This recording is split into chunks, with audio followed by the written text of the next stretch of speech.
In summary, I went into addiction. Yeah. Fast forward to after that. Yes, fast forward. Yeah. What really happened for you to go that direction?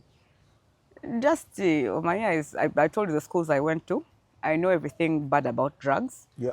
I know everything about addiction. Yeah. But I convinced myself because I had a medical problem. I was using a painkiller, egendo kunyamba. And what was the problem? Back. I have a back problem. As a performer, no, I got a problem. The back would hurt, and the fact that I'm a performer, it would become more painful every after performance. And at that time, if you're doing like 5-6 shows, it is because of music that I got addicted. No, I had a health problem. Yeah. Even with the knowledge that I have from the schools I went to, I know about addiction, drugs. My psychologically, I was telling myself it's a painkiller. I'm helping. Yeah. But I didn't think, somehow I didn't know about the side effects. I'm forgetting about work. I don't want to do this. I don't want to do that, and what. So that's the part that people don't understand. I want to work macha. When I was working on stage, so I was walking to the stage, and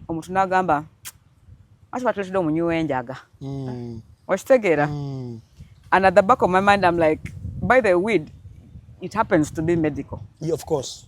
In the right doses. But the fact that the fact that I am the way I am right now. She's not looking at me right now. So it did hurt me a lot. So that's why I say every action has a consequence. I've been sober off the drug for about 5 years. Thank you. But medically it stays in my system for 12 years. Minimum 12 years. But the thing is, I'm still paying for what I did back then. I don't have these scars on my body. You didn't have them? That's about these scars. This is not an so. Time nga my yes. Nga my veins, nga sicha sobla kulaba misuwa nga zekwese. You understand? Kati nga nonya wonna kasta eyingira. Yeah. Nebwe mfuna akali superficial. Bazaye bulungi. So what I'm trying to tell you, yes. No. That means why you this get is over. No. See woji. You see, these are just dots. Omuntu abera anonya chi. Why so I got to a point nga emisi wajibuze. Nga kati nebwe ndaba akali superficial. There's a difference between the veins and the superficial ones. Akali superficial ngeza ko kuteka mga chenjagala the drug to be in my body. You get what I'm saying? So when you get to that point, that's when you get to realize that much as I had the knowledge I have on drugs, sometimes the devil can attack you in a different way. Kati for me, that was it. For me.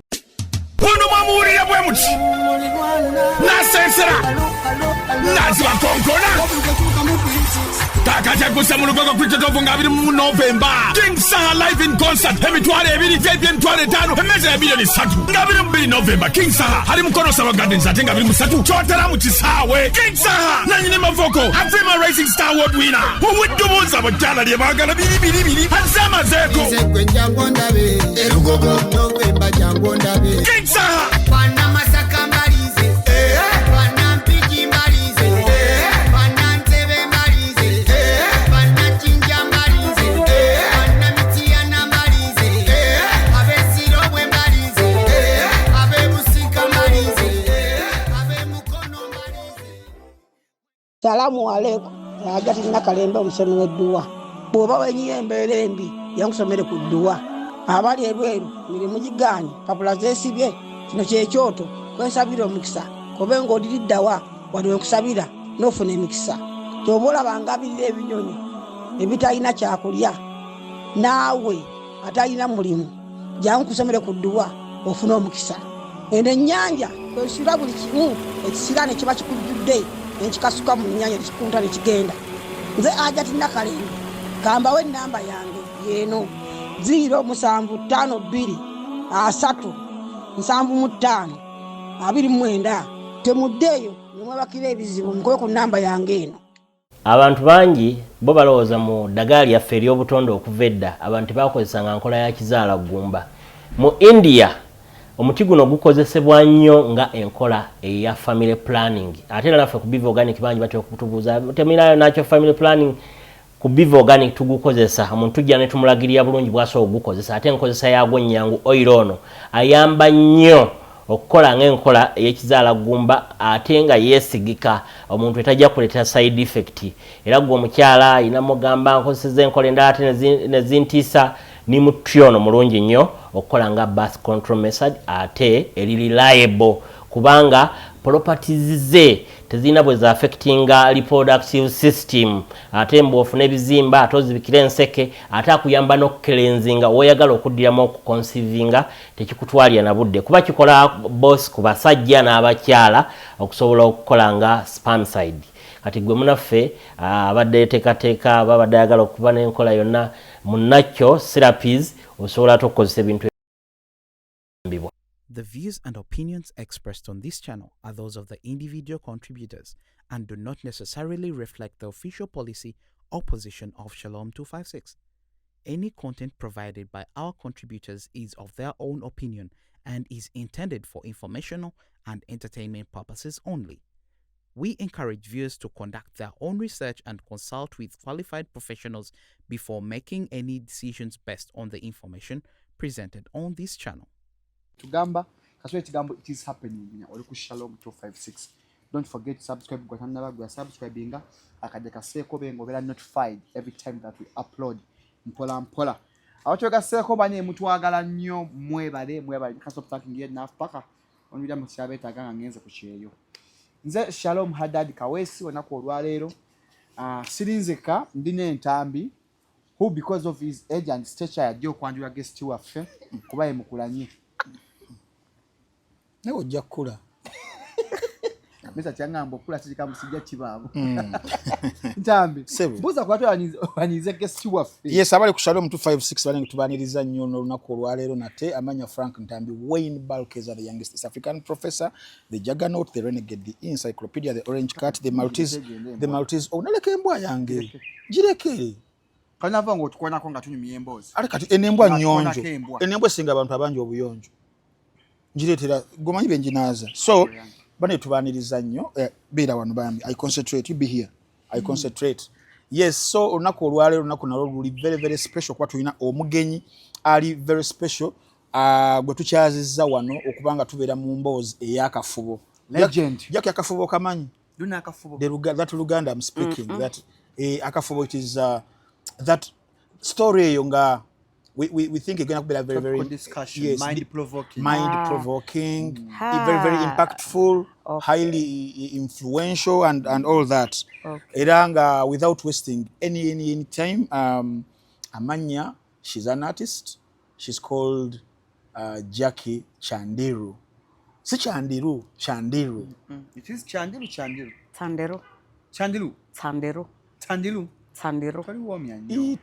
What is the CH then? Now that's our pronunciation. That's how our tongue is in the language. Oh, you're from which tribe? I'm a Lugbara. West Nile. West Nile is a region, not so? Yes, the region. But then the tribe is Lugbara. It's Lugbara. I'm from Marachake, Jomoro, Lugbara, Mazamba, Zamba, Kwari, the bad gala gangster, Jackie Chandiru, the queen of the Nile. Gwara. Mr. Bonzi. Mr. Bonzi. Lugbara, Mazamba. You are from where this school is? Muvala. Mvara, yes. Muvala. Yes. But Jackie Simani used to do school exchange. They used to come at us when center. Never bala ko nga banyirira. Bakwafu. Like balinga Satan is echiro. But they are very bright in class. They are good at sciences. Auntie, when you get the juice out of the fruit, you know, you forget about the outside of the fruit. You know there's that thing of the dark that berry. The sweet of the juice. Yeah. A black sugar yemuveko. It doesn't matter what you will say on this earth. Yes, to hash is on point. Yeah. And who wouldn't want a brown thigh apart from me? Well, I don't know the brown thighs you get into, but the black ones, the dark ones are usually good. Yes. The dark thighs. But it be. Ntambira wulira ntambi ku kisambi Asirise, asirise. ntambi n'ekisambi ekyeru bali bati. Kata una eyo level nagivaako.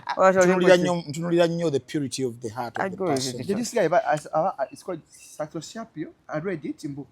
They date the mind, the intelligence of someone. It's called what? Not everybody dates the mind, by the way. No, don't date the mind. Sagala kulimba. Kirungi nnyo soka outside the body, then you find out about the mind after. I cannot tell omuntu alowooza atya agakulowooza banga not until ng'obadde naye emyezi ena abadde akulimba bbula nti ategeera. No, but you're a journalist, you should be able to know that. You should be able you have some you have to apply psychology every single place when it comes to women, even in love. When it comes, yes. But we are the terrible love persons with nakalabi abali ena this generation omukwano gutusumbua. Ano generation eno yonfu yonna yonfu nawe ojiwanda olusu guli mu generation choli mu yafe anedda just nze ndi awo nalaba alabadda. Speaking of West Nile, of recent twalina campaigns as a President Museveni. Yes. Bayimbi bannamwe ne bagenda kusanyusa ku bantu walabako ebyali Katakwe. Hey, I like Katakwe. It's a very good place. It's a wonderful place. Accent every day. I like Katakwe. It's a good place. Why do you guys have the same accent? At Katawonga, truly serious when we are bringing out the main points. It's a good place. Katakwe is a good place. How they prefer to embrace our artists, our regional artists here from Central. First and foremost, one thing you need to know is before you ever go to any place, I'm speaking as an artist. You have got to do research. It doesn't matter. It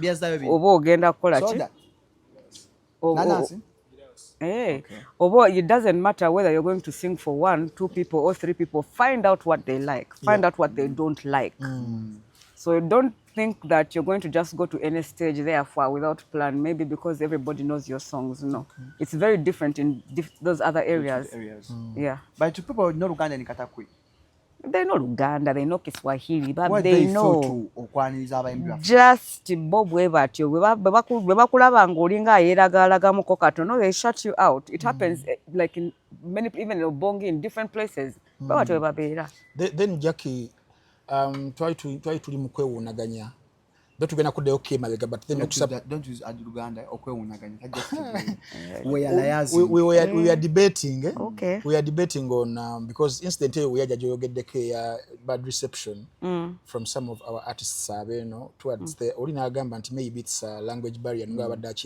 Then for you as an artist, and then for you, breaking the language barrier part, relevant, almost more regions in Uganda.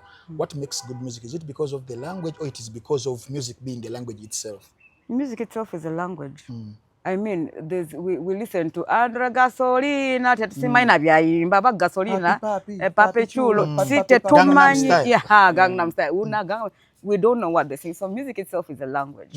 So I'm not saying that these people's music is bad, no. But right now we're in a time in this country where everybody is sensitive. Okay.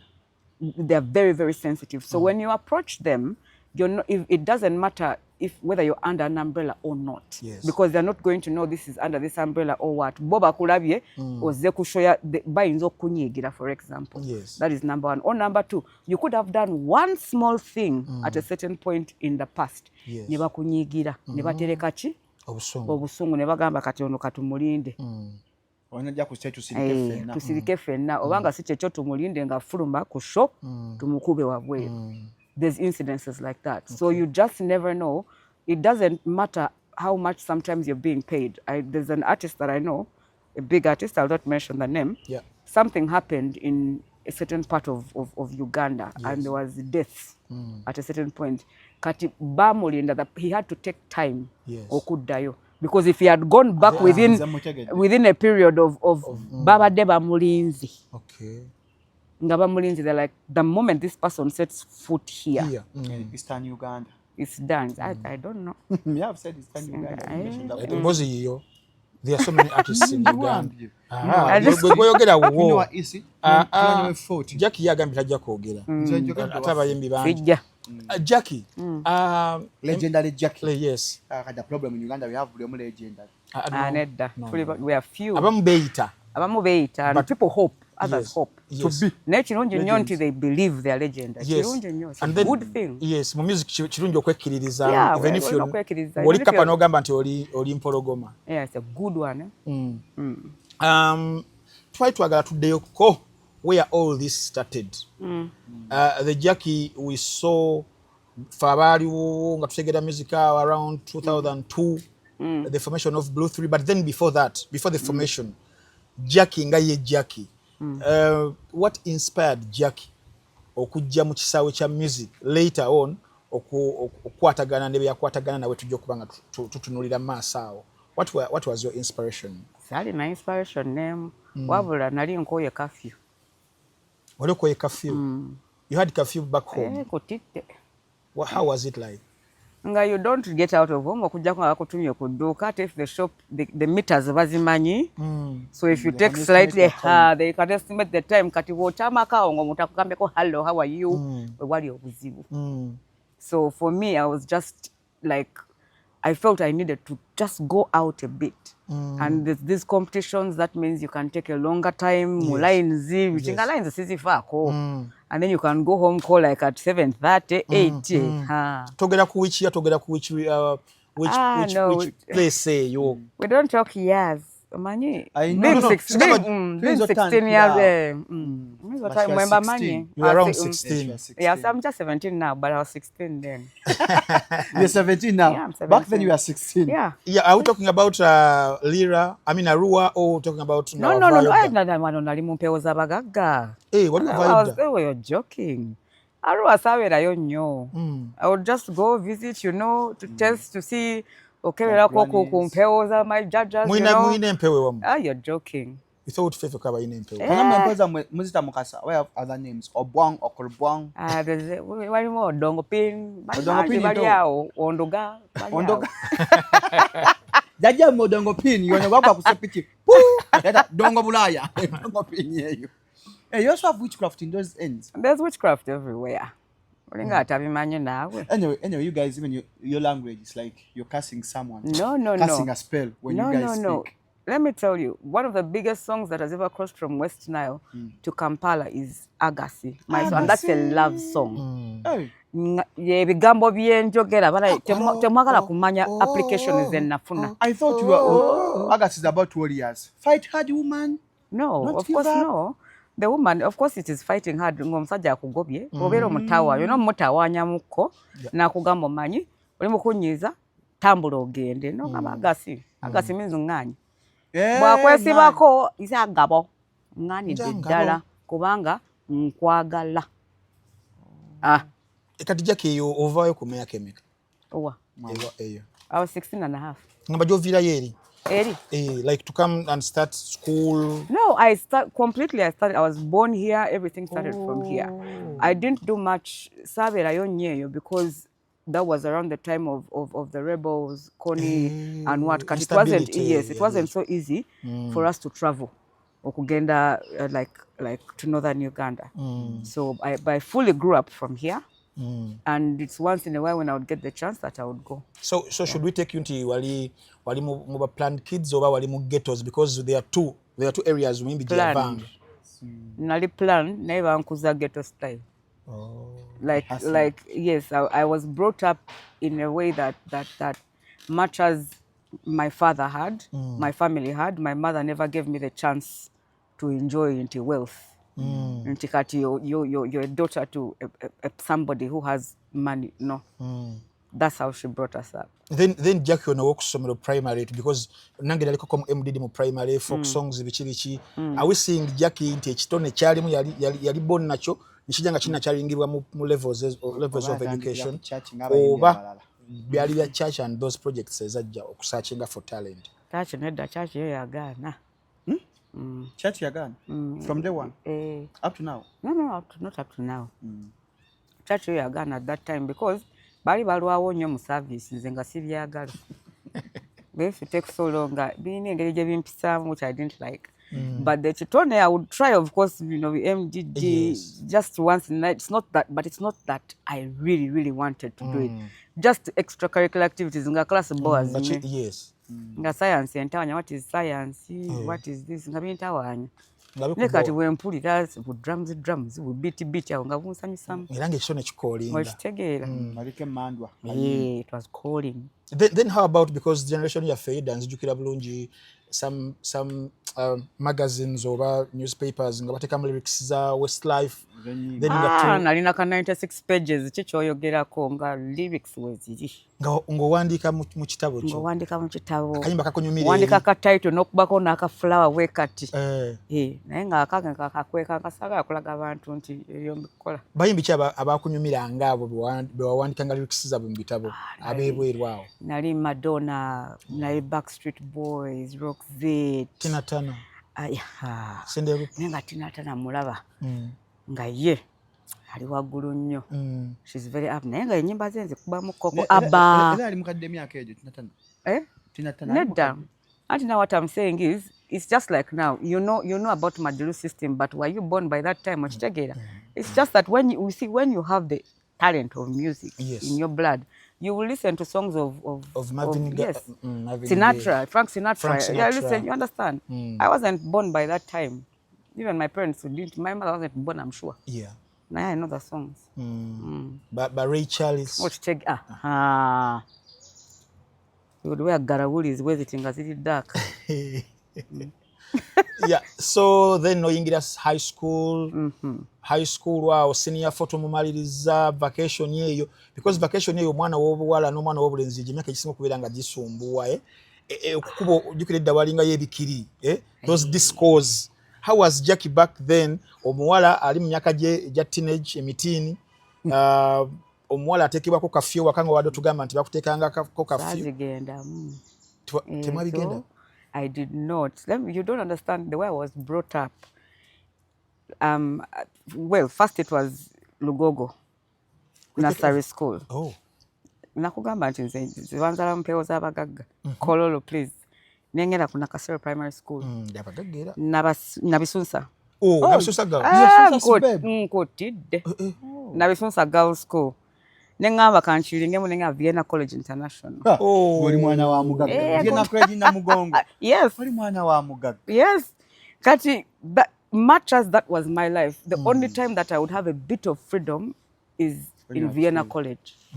But I didn't even have that much freedom because my Nabisunsa time was tight. This is a girls' school. Academic oriented. Yes. Everything was this. Okulango chimanyi, like your mother is telling you, you have to concentrate on your books and this, men are this, boys are this, boys are what, boys are this. Atenga once in a while you see a person nga kaba muko. Had to break. Had to break. Gatava mbuliri ali awalimba nasi nti mulwadde. Hysteria.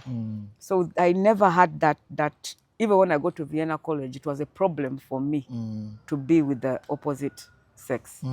Kati ebyo chikiri Vienna then, but I would sit like in a corner and watch. Because nali ntya. Oli otya. Nego mwala avudde eri elira. Because mu jinsi zammwe n'obabeera muwala era okutya okwo. Bravo nkugamba maza kati ndaba wano fanko kimanyi tinfumbo kimanyi tinfukamira bulungi ne nkusavinga mmere. When I've cooked food, I'm telling you the truth. There's a different personality that is outside there. Naye bw'obanga omaze okungonza bulungi bwe bati. Ng'ontegedde. Balukeza wange. There is nsirika. I keep quiet. And you be submissive. Nkutidde. Do you believe in equity, like of men and women? Ngatuna kuddayo eri.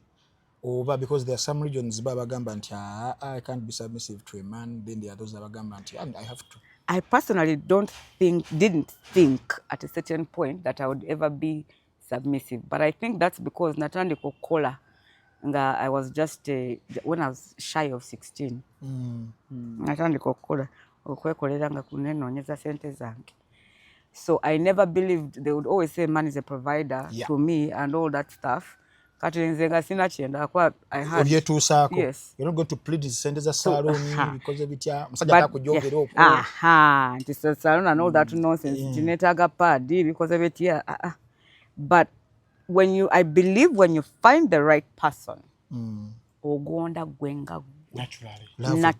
The submissiveness comes. It just comes through.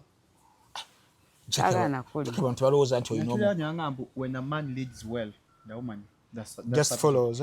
Just come naturally. It's a natural thing. That's the truth. It's a natural thing. Because there's no person, the times when I would try that kale kangezeko okugonda. Nganda batebijja. Walina sente, walina fame. What is it that I needed? Walina V8 mwatambuliranga enjeru. And nawe okola nnyo research. Wajja ku ssomero ly'abantu. What you say? My sister was in. Where do you think I love that song Agassi? Banga lumba stage Shalom. Onyege Jackie. China bi curves bino nga kyambadde akantu wet. That is nice. Agassi. Nicho kachigira. Akaro. Wawe. Neka tizuno nkaddiye nange enkutuse. Tewali muzibu. But you're still 17. Yeah. Yeah. You know, it's not easy. 1 year from 16 to kizibu nnyo. Kizibu. I see. Now, yes, competition. Kati tuba tugenda owa that call there is a talent search. Bali mu kunoonya abaana abo. Bali bawala bokka bali balenzi bona that talent search eyaba sporting. It was for everyone. It was Pop Stars South Africa Jenasoko Club ku TV. Okay. Abaana nga bayimba. Nga kuliko age limit nti bato oba ene like buli ayagala agendayo, but of course the judges know what they want. Kagamba goja agendayo oyimbe gundi the old songs, they will say okay, you come back, they will take it for some time, vocally, then they will cut you off because what they want is appearance. Yes. They want a package. So me, I went for the thing ngandi kubiyange. I knew that Steve Jean was meant to be the producer for the winners. Okay. Kati nengamba, when I watched the South Africa edition and they said the judges are coming from South Africa, I was like, sizinyizo okutayitamu, actually sigenda kuyitamu. Naye Steve Jean oyo. Steve wali mumanyi as how? Any connection? Music, you give me fever and I can contain it. Nga gaya nguba, ngubira music. Hey. As a producer. As a producer. I'm like, if I'm going to work with people, I want like 2-3 producers. Steve Jean, kuliko Timbaland, then Ned Darkchild. Bali aba. Joy Tabula. I worked with Joy. Joy na musa na we. You go and carry stones from there, no Joy. Until it having it and I did it. That was a push up. Shalom bwacho yali wochanka. So I for him I was most interested in Steve's attention. Yeah. Because I'm like these are South Africans, I may not get their attention. Kuba nalaba eri competition balinga. Bana nga bayimba. Namaze siri kweyo level. I can maintain a key. Nayo gwenjagala. So my very first song auditioning was Fever. Which one? Steve Jean. We are producing our nyini. Yes. Nalo naye naduchusa. Nali ku Steve. I was not on strategic, very strategic.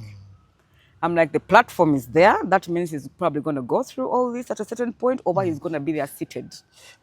Linda, were you inspired by the incentives batekawo oba wagamba kangende bugenzi chonna as someone who is passionate about music, or it was about the incentives nti ba winners centers oba funa production deals, what like church amazima go gali nti I didn't expect to win sagana kulimba, because when I saw the South Africa Basoka, they first aired that. Then they said they're coming to East Africa, Uganda, Kenya, Tanzania. Nganchimanye ngandi show mlogola taina jalaga. And even I grew up ngani nature that mentality. Tell him to from northern Uganda. Took anyway, yeah. It was just a mindset. It was, I just knew it. They don't like northerners. I was bullied in school for being a northerner, for being dark-skinned. Katingans, yes. They bullied you for being black. Baba. Accent. Chala utangana musirikali. Nendo za bakubanga. Bandi wapisa skari nno. Oh, sorry bambi. Na ojja kutapa osina amazima bati buli mwaka kuviira n'osina amazigo. Nga tebagala nakukunsemberera ku break time nga I sit alone in a corner. You serious? Vienna? No, not Vienna. That is now primary. This is lower good. Like ninga bakutya nti no oyinza obbakuba mukubanga tutanga bana. Nabakuba. Ate obeera ng'omanyi yakuyitanga Chandiru ng'omuwa. Nedda nsooka n'ensirika. Naye there's one they start mu look bara, smile black, what? Bali obunyonyi. N'obumese because it's not even, that wasn't even a problem because people, those are delicacies that side. Naye there are things that they would talk, you're not supposed to be here because of it here. Kati when the girls would talk, I would not mind. It's when the boys would talk. Wakubako omulenzi. Aya. Nga bali balugoja mi. Nedda kati nodda. I don't, let me tell you one thing by the which is something that drives me up till date. I don't consider females or women inferior a competition for me because they don't challenge me. Teri mukazi kyakola kyesisobola kola. But I consider a man as a competition. Why? Because men naturally are meant to be superior. Even in the Bible, the man was created first. Yes. Kati omusajja is the one who can challenge me. When ndaba omusajja ng'akola kino, kimanyi nvugalale? Ovugalale? Yes. I do things that are challenging. So because I don't want, saagala bakazi bammanyiire bagezeko kunteeka mu level yaabwe. Not that I'm undermining females, no. It's just that I like a challenge. The games I play chess, I play Scrabble, I play pool. Pool table. Yes. And I play it with men.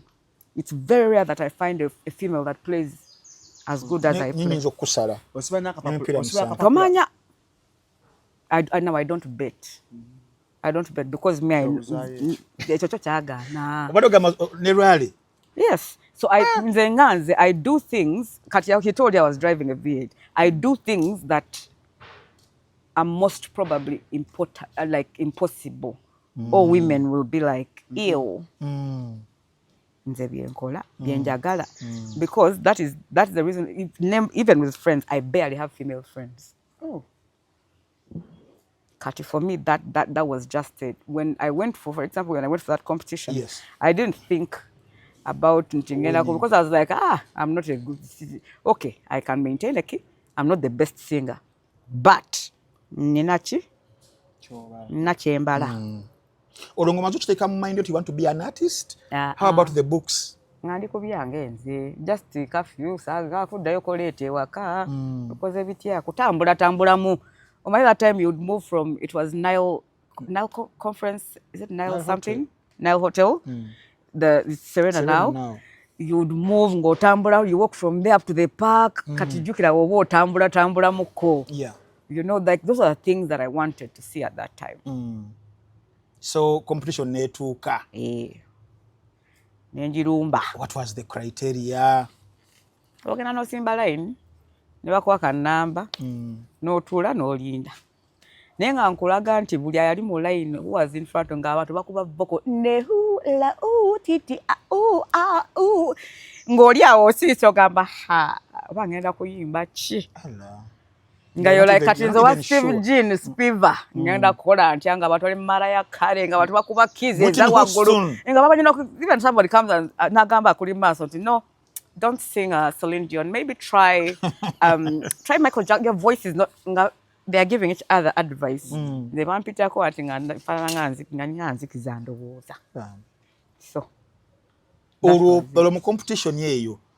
Wakola yoko ku mikwano. Tunala kutuuka wali wakola ku mikwana wo. For what? Mikwano ngajagaza tuli mu competition. There's no time for friendship. How long did it take, by the way? Competition year now. Was it a month, 2 weeks, 3 weeks? No, it was about 3 to 4 months, I think. Like logistics was providing a transport. In the beginning, our transport yo. So my sister, because she saw how much interest I had watching the South Africa one, I think also how she understood. And I'm always like at home. So she accepted me to go. But then how about the parents? Did they know about that? No, we had to plan. Tibali aired ku TV. Until they first record footage nebakwata.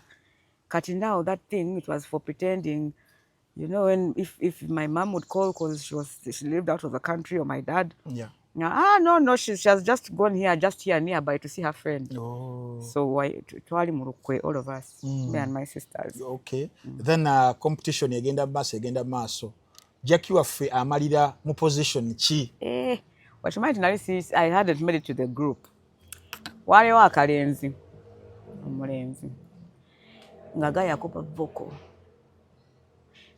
vocal and indeed we knew somehow I went through to the Mombasa is like camp akuba vocal tutuka ku now the last day the very last day guy nga yimba kati yasalawo kola break dance nga ali mu kuyimba kati my break dance sinyanga it's not easy to sing and dance. Yes, I know. It's a very bad and difficult thing. That's why sometimes you have to respect the people who do that, who sing and who perform. Guy yakuba break dance. Kati mwa break dance not zavako and he was concentrating more on the what? The dance. That's done okuyimba. Kati awo when nayitiramu gwe bati swi. That was the final. That was the last day until now we are choosing this the last performance. But we nyimba which we've never had in our entire lives. That is a 1940 over because ebitya. Kugamba nga buli buteeko challenge stakes bazongeza waggulu. Exactly. You have vocal trainers from the US, from where bakuolo yimba they give it to you at 11 in the night. By 4 in the morning. Olukutte and yet lights out. No, you're not jikwata kati if the person omuntu bwakwata kiku keyboard gwe batitandikirawo. That's a hard one. What your talent search. Ennaku zino. Your talent search ennaku zino. Weziri naye otubira abantu comparing n'ebyammwe there is a very big difference. There's a big difference. I personally believe, I'm not saying it in a bad way, I believe that is why those of us that came out from that competition we're just different. Definitely. It's just fine. Ate ne batukwasa n'omuntu Steve Jean because he was from the States by that time. Kati yene his thinking and everything the mindset is different. Kati that's the reason I believe that's why we are different. Wembadde nzigiraawo mbadde mbuza position gye wakwata then Sato. Waliwo Sato. You were third? No, you know why I think I was third? Because that guy made Jamal was also in that. Jamal was. Jamal was. Yes, he was in that Gundi. Did he win? He got, but I think he got out in Mombasa. I don't know what happened. There was something that wasn't okay. It was everyone for himself, God for us all. Kati that mine was worse. Jukira nvudde ya Maracha. I say for abantu. I came by myself, I live by myself. So you think you were the third, then second and first, who were those? That was Cindy Lillian. Who won? I honestly don't know. But I'll tell you one thing. From the very first time that, because I didn't see Cindy's audition, I think I saw her the second time. And she came late. I remember. She came, it was a few minutes because they were very specific, maybe even to Toronto. They used to look at those small, like Charlie Bari. But Lillian, from the first time, like she did a song, it was Christina Aguilera. That is one place gone. Two places. Njagala nyimbira akayimba kali Christina azinga. Oh, why? Christina Aguilera. Christina Aguilera. Siteka yechanga awo. Amanyi. So beba wangula abo 1 and 2. 1 and 2. So for me, there were about 3 people competing for that last spot. Oli nakugamba yakuba break dance. Omulala ndozo yakola nnyo li aso. There was no rifa. Bambi.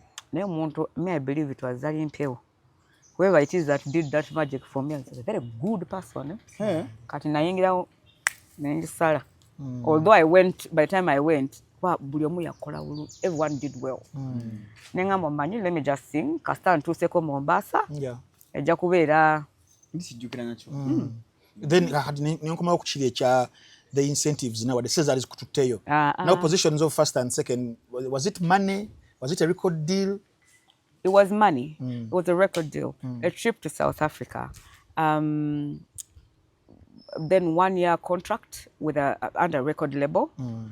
And you get to work with Anthony Morgan, Zwaibala. I mean, those were like big names, South Africa. Africa. Why would you not want that? Then competition ye wedde baji airinga. Ba airinga ku DSTV, ba airinga ludawo. I think it was WBS at that time. Then your parents get to know. And now first they first tell us before. Kati tusigala mukaaga 6 people. Then now these guys come visiting each of you. The 6 people. They visit Ewaka. Yes, they come to your home. Never setting up. Each Kati of you. What was the moment in Olimuko informing abazadde about something they never knew you were doing? And that it came later, even like after about like 1 year. When I was turning 17. 17 ogyesibyeko. When I was turning 17. Because we did not, my mom is Catholic.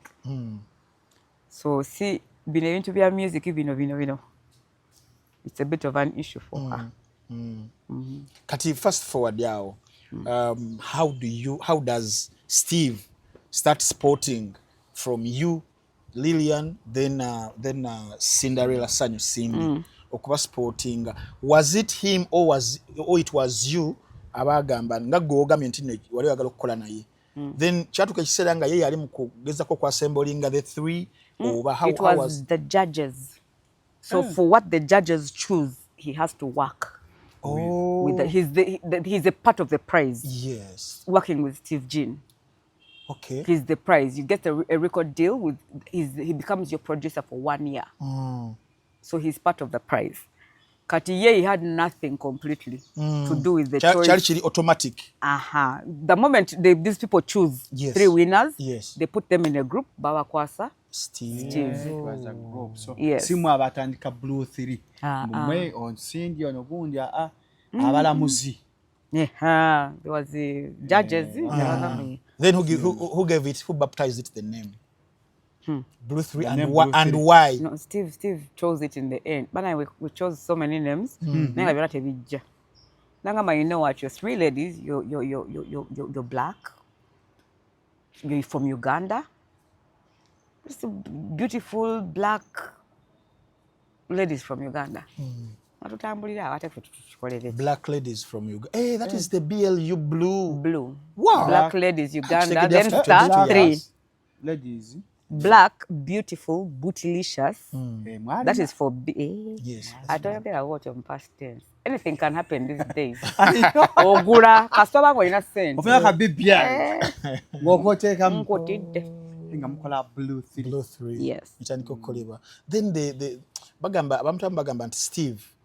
Omanyi waliwo abantu ebintu bitweka ku bantu bagamba gundi we walugezigezi shalo mutakolaganika naye. How was the experience working with Steve nadala munnaku ezisookawo? Steve naku ezisookawo bamaze okubanga baba forming a group. How was it? It was difficult because kati now okay, I don't know about Lillian had sung before. I think Cindy had done a competition before. Kati me, I'm the one who is green. I'm the virgin of life. Yeah. Nzegwe basude to a person who knows everyone in the industry because every year I'm the one who had the most difficult time adjusting to that life. Yeah. So the truth is Cynthia I know lugezi but Steve is specific. Bwabanga ine ekintu kyayagala it has to be done. Should we say he's a purist of sorts? He's a perfectionist. He is a perfectionist. Whether it is in studio, when he's recording you, whether it is when it comes to the look that he wants, he's a perfectionist. That's why even at that time, like the image we had was perfect. Then what we've interviewed formation of groups, the branding bit of it. Did you guys like sit somewhere nga mulibana him namwe abasatu to strategize on how the outlook? Tulina kintu nekimu kye twateesako ekyali kitukwatako. Twali awo. Mubera muli awo nti we are going to do this. No, not we are. You're doing A, B, C, D. That was it. Then wano mubawala abasatu. Because I could send him mwali mwenna cream de la cream of sorts in terms of the talent and in terms of the gifts mukamazi yali abawa.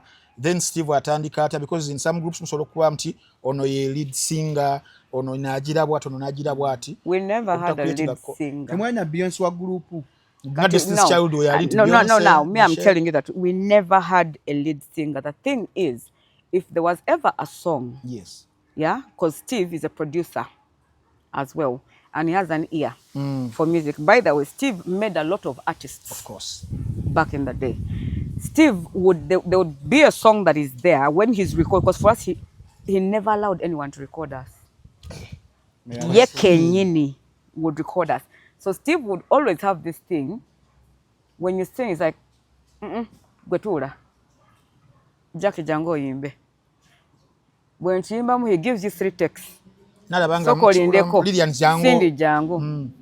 That was Steve. So if at all Lillian is going to sing the most parts, yes, yeah, as long as Yeng Achitwala, this is one group. Yes. Achitwala Webati. That is it. If at all Cindy in this song is going to sing the most, that is it. Katieche Akola, for us not to feel bad, he always gave each of us a solo song ko album. Ngachimanyi nti tuli bato will get that mentality nti wacho okiriza Lillian kuyimba nnyo, wacho okiriza Cindy oba Jackie ayimba nnyo. Nagamba buli omu ayina luyimba lumu ku album kati awonewo Malego gano okola buli kachanfunane ne gasiya goyaga. What was the first album? Like the first song. That was Frisky. Frisky. Yes. Frisky was the album, also the song. Title Frisky, song. yes. Title song album. Okay, the first song was Frisky. Yeah, Frisky. Kwa nahitaji. I know Hitaji came later. Oh, kwa album yoko. Ngabamenyeko ko ku mutima. Frisky. I gotta know what you got before we get frisky. But tomunenya muto. Si muto. Why don't you listen to good classic music? Choka amanyeza basudde. Okitegeera. You cannot not know Frisky. When you listen to it, you will know it. Was it even nominated in Palm Awards? We've been not Paka MTV Best Award. It was which year? Onjagala tegere amanja Frisky. The Frisky was which year? It's not about the year. It is just about the fact that it is. It is 2003. We are documenting these stories. This is between a space of 1.5 years. Between 16 and 17 and a half. Kati Jackie, mukoze album, enyimba weziri. Kati our performances nezitandika okubeera nti no mutambula mubeera busy. Yes, immediately mubeera busy. The moment we landed at Entebbe airport, nze nali ndaba bu billboard buno nga ndabako Bella gabikoze bitya nene ndaba face yange webati ku billboard. Wala haula maswali. I didn't sleep for 2 days. Nga sebaka. Mwana we marakwa. Maracha. No tekamu at that time bofuna chance ya gundi internet nofuna Google nga kuliko Wikipedia jacket. Wala haula maswali. How do you talk to me? How? Who? How? Nga sana kuogera. A star. Katika nguze waka. Ewakoro mami daddy. Bamazo kwa accept.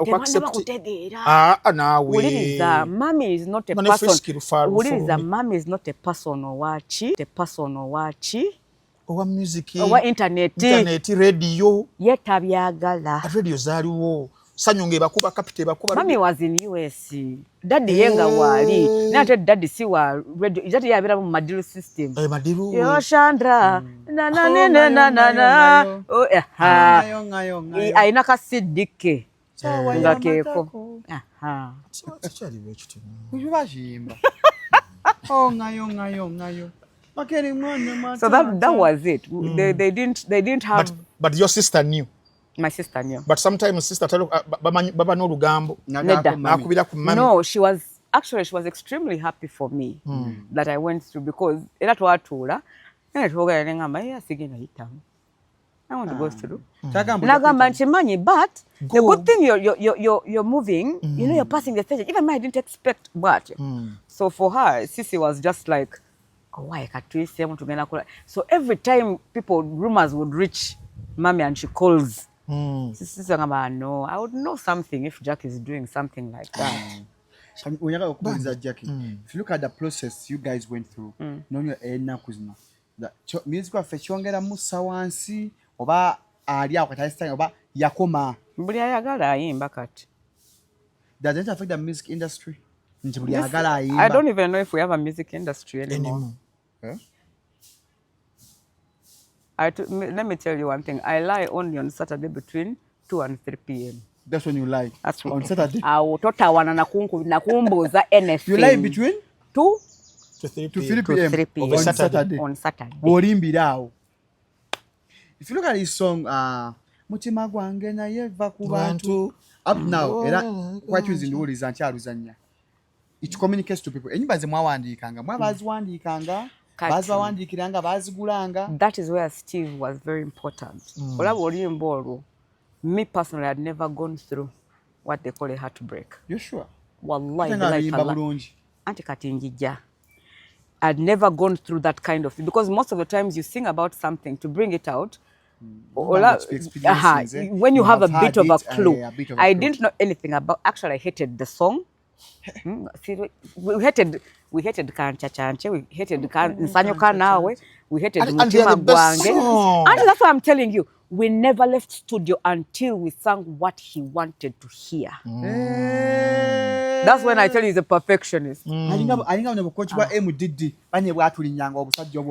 Kati abote bakutawaya nnyo kwa watuuka wali n'okola mistake kati wanojjukira oli mu studio. I know. He's the one who kamutesa kankubaka kati nga mutesa house ku seta nkakulimira musajja gwe. The man was short. You are not talented. You are talented. You are little Nando. Nkakabya jjajja. Ojirenga bajjajja. Embunyenga bajjajja. Nange banzija ku bajjajja. Kirabika wali ofaanana mu eyo. Bajjajja nakati ofaanana bajjajja. Nakati oba okagamba ofaanana bajjajja. Batuza akudira muntu nanza alina abaana. Ne banzivoola. So you left the studio nga muyombo musajja abalemeddeko perfect this. Nga nyimba tetuzaagala. Nga mulaba like kati bwalaba nti he has exhausted Jackie so much agamba sindi genda ku microphone. Nenga mujjamu kyamuno mujjamu. Mpaka wofuna. So it is only like now later at a later stage in life when I listen to that song I'm like this is the truth. Mutima gwange na yeva ku bantu ebintu byalavo bikukabya zokukunyiga bomenyese nange munange kinkutola. Julani Luganda. Wembadde nzijja. Kuba kati ekintu kimbye bulungi. Tomwana we malacha oyimbye Oluganda. Kati kankubuulire. Ngamba nti ogenda kufuna sente yimba Arabic. Ojja Oluwalabu. Oleka tomanyi. Gwa ku sente. Nkutidde. Oleka tomanyi. Kati wanize mutolo, zanize Munyoro. But my mother is Muganda from Chabakuza. Hey. Nkutidde. Your mom is Muganda. From which From which city? Yadira chimama. Tumuleke. Anze bayidira nje ngani kojjao. Tekikola. Yes, bandi kojjao. No, she's called Josephine Musisi. Musisi nota siri achika. Musisi is a Lugero name. Nga Musisi ali aita Africa. Agala kwogera. So Jackie, wacha tuzeemu wali. Oyigo kyo Luganda. Nedda mbadde ngamba wali katono. The other part of abazadde finally okukizuula nti omwana waffe kati agenze mu music tagenze mu mami yanyigira sister wange ko sister nange nali simanyi ng'omwana just akola bukozi then in the end sister wange namugamba manyi the thing is Jackie likes music muleke let's give her a chance to labe olwo nga maze kola music ali distributed you're doing when wetwadda mu nnyimba za Luganda ne ziyitawo kati now that is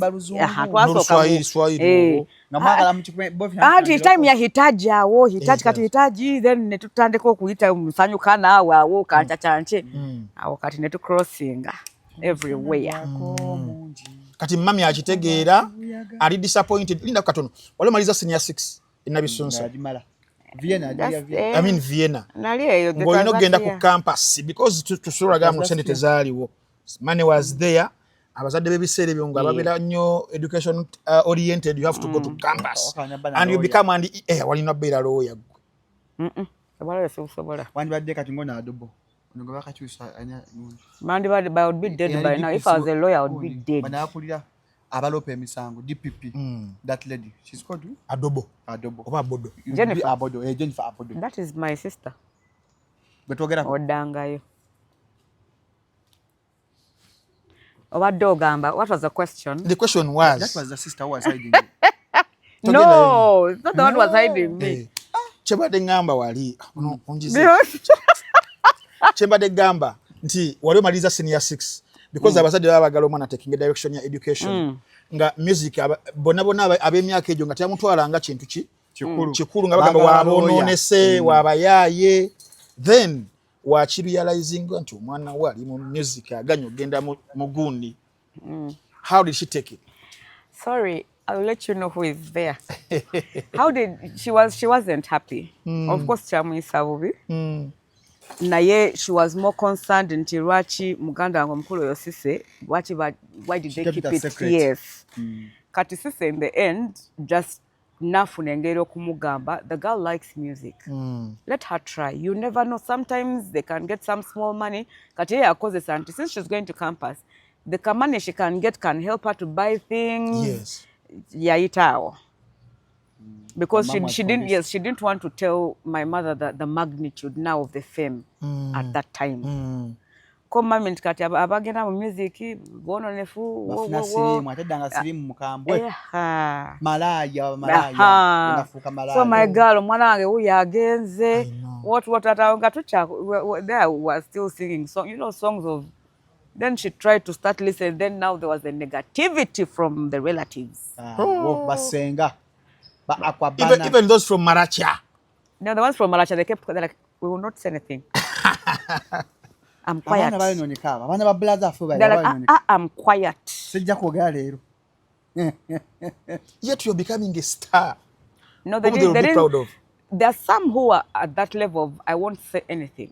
But the first time that I stepped in Arua when Blues stepped in Arua is the day that now my father and my mother accepted. Kati. Wafuna heroes welcome. When I was coming here, I didn't see traditional dancers. I didn't see drums. From the airport. What are you talking about? 16 do you know what flying to Arua was at that I was 16 and a half. 17. Hello, was that big match? Olikala kati ofunye boyfriend ya kusumbwa ali akusente sente dobozi fame aneda mama twatandika from before akabye ndi mukogera nawe Shalom cyali mudugavu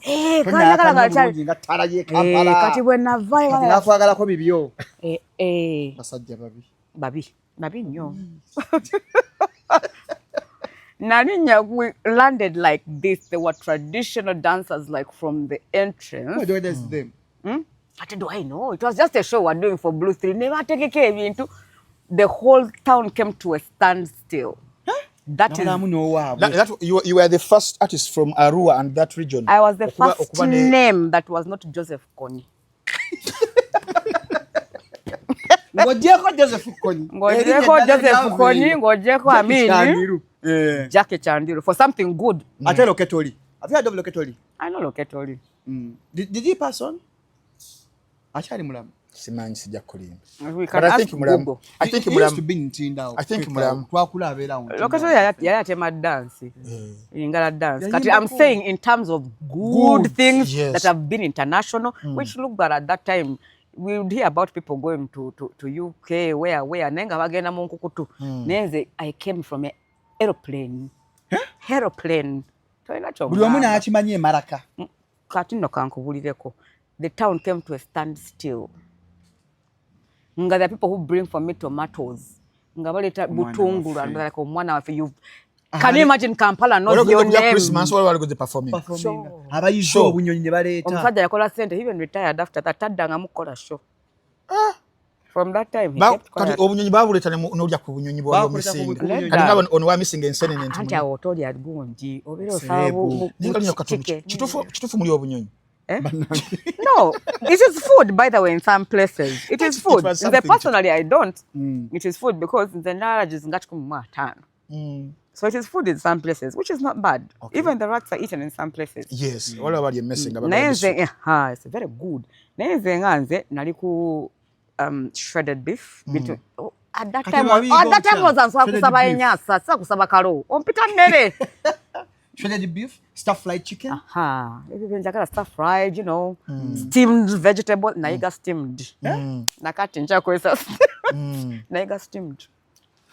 So fast forward, first album Efulumye, enyimba zibaddeko zitandise okukuba then mutandise n'okufuluma Uganda because I had nti mwagenda ne mukubanga shows Rwanda, Tanzania, Kenya, South Africa. Yes, we opened for Africa Cup of Nations, by the way. Oh, what 2014 is there?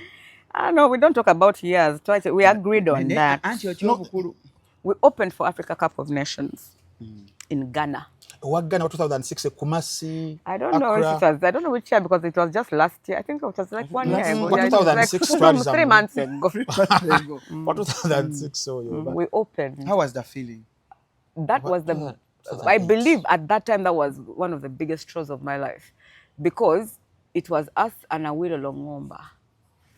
So twagendayo nga bali mutuzala wabona. Because you are singing Luganda. Not even Luganda, just nga tuli awo tuli basiiwufu tetunateekako makeup.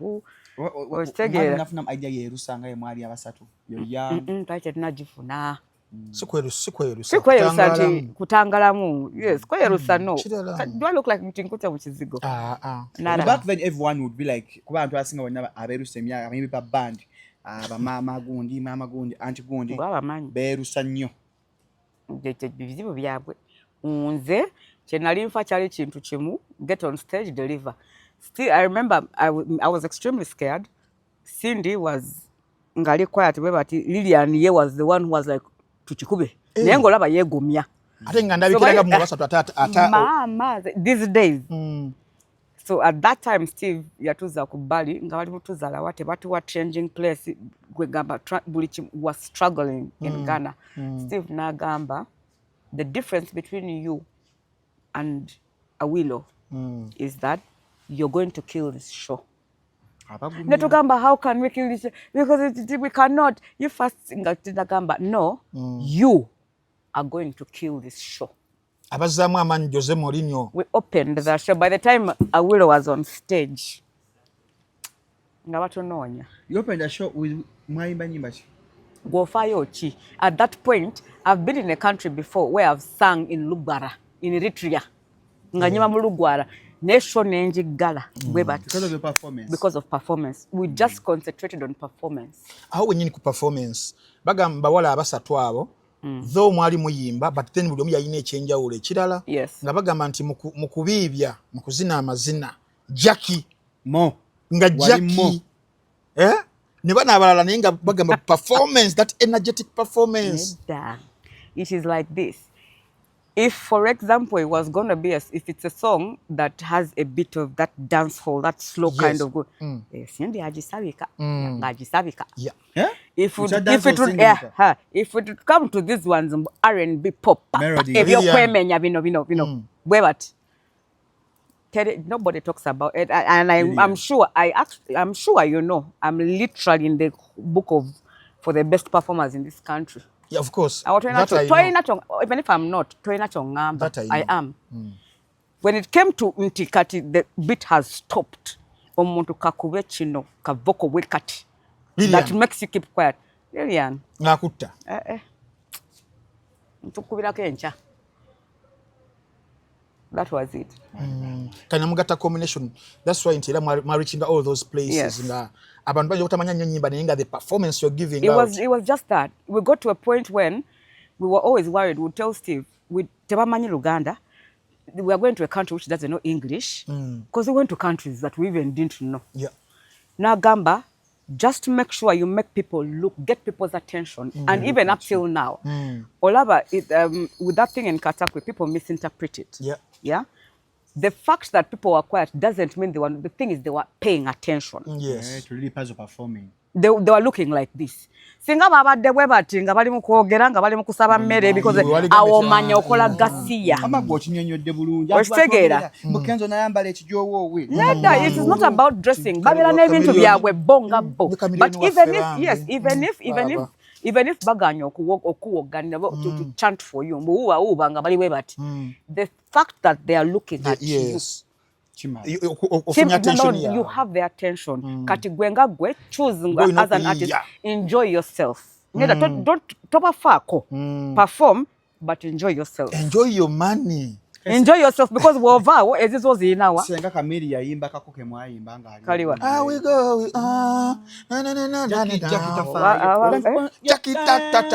Olava, by the time he sang, I'll be honest with you, Mamma Mia, those are songs which are bigger. Let's get Yakuba. Yakuba mukama wange. Mukama kangu. He did everything. Yakuba Mamma Mia ne bagana. Never gana. Nakuba kuma obwesu galagana nedda sebo sokoze. Nagamba za dunia. Varu nakuba ne bamuga. Nakuba ne Museveni ula Museveni olwatubonga naye namugamba. It was just a bad day in the office, I think. See, the audience matters. That's what I'm saying. It gets to a point where you as an artist or kusoma crowd. It doesn't take me more than 5 seconds of kusoma crowd. Yeah. It doesn't matter where I am. Most of the times when Bang and Motoka, I send somebody, I say, go and look at the crowd, get me a video. Oh. Give me about 1 minute when the DJ is playing. Ngagenza kuteka ko music. Mpa 1 minute of the crowd. Mbanja kutegera nyimba chi zengendo kola chi kuyimba. Order chi. Oh. That is number 1. Number 2, ngabe nakugambe sometimes bali abantu babera n'ebintu byawe bonga bo. But the fact that they were paying attention, that is where I would have stood on my feet and said, the fact nti bade bantu nolira bwe batenga basirise.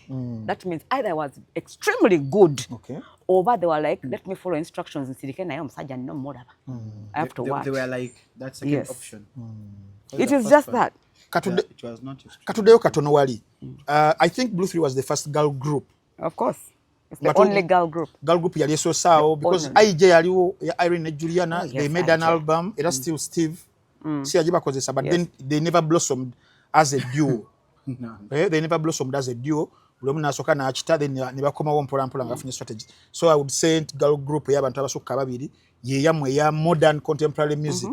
Then netufuna Obsessions mulindwa. Then the question was nti mwatuka ko kaseera because Obsession ne yajja ne take a bit of competition. There was no competition, that's the truth. But then you only carry but then muchisika sika I told you I lie on what? On Saturday between 2 to 3 p.m. There was no competition, that's the truth. It was brought as intention. Let me answer you before you ask. It was brought to compete with us. But obsession you're competing na mwe. Because we're making money and we're everywhere. What do you expect? Chiringa if omuntu wasala okuteka some gundi there, they're selling tomatoes, onions, now look at kantekeyoko neka nyongereko ku pumpkin. Ensujju. Okay. Competition is owanga teyaliwo because mwali wa. It has never been there. Yaliwo ojukira kamba jangu nkutwale. Kaza good song. Twakola mukinda. No, it's a good song. No, it's not a good song. It's a catchy song. But then point yenze njitegedde. Hold on. It's a catchy song. It's a what? It's a catchy song. Bona wena byononya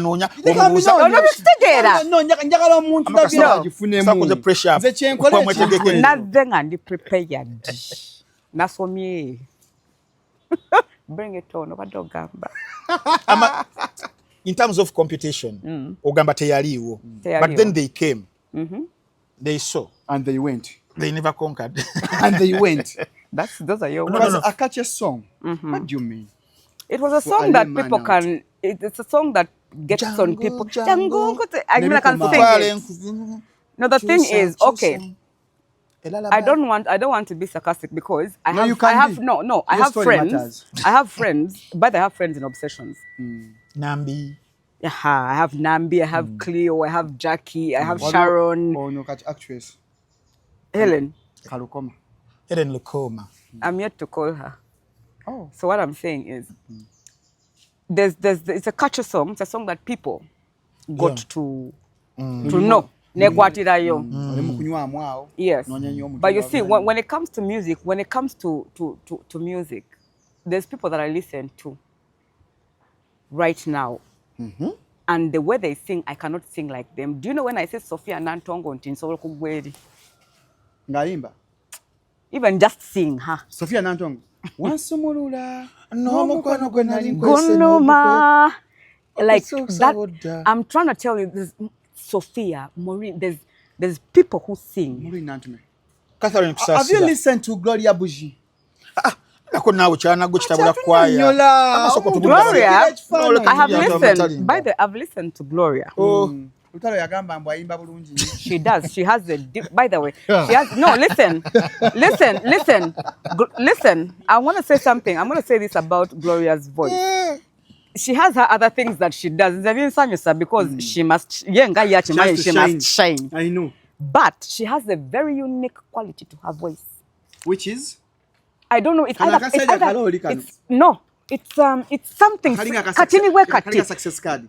Nedda, no, when she's talking, a bit of success card. You know, when she's singing. No, but no, when you get her the right production, the right producer, Omwara, it's not penta. I can't explain. Nedda and Tambi, she has notes that she can hit that I can't hit. Gloria Bush. You people, she's not the best singer. But she has distinctive qualities. Vocally. Ngayimba singa yogera. Why I don't like PLE and UNEB. I don't like time for exams. Sagala success cards. That's the truth. And I don't know dairy. The people listening to like ono ayimba. Listen, Jackie, to be serious, this show, Frank. Today, what is the day today? Today's 12.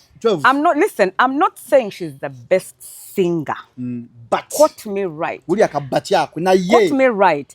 But she has specific, small, distinctive qualities vocally. Then everyone will have those. No. I can count for you the people who have distinctive. Now, listen to Saida Karoli. Her voice is just, yeah. Now, imagine I'm trying to imitate her, but I can't even sound as good as she is. But I'm a better singer than Saida Karoli.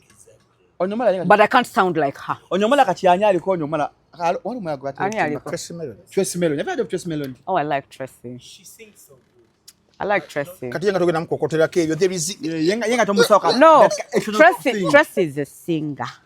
That I said for Gloria, she's not the best singer, but she's not gifted naturally.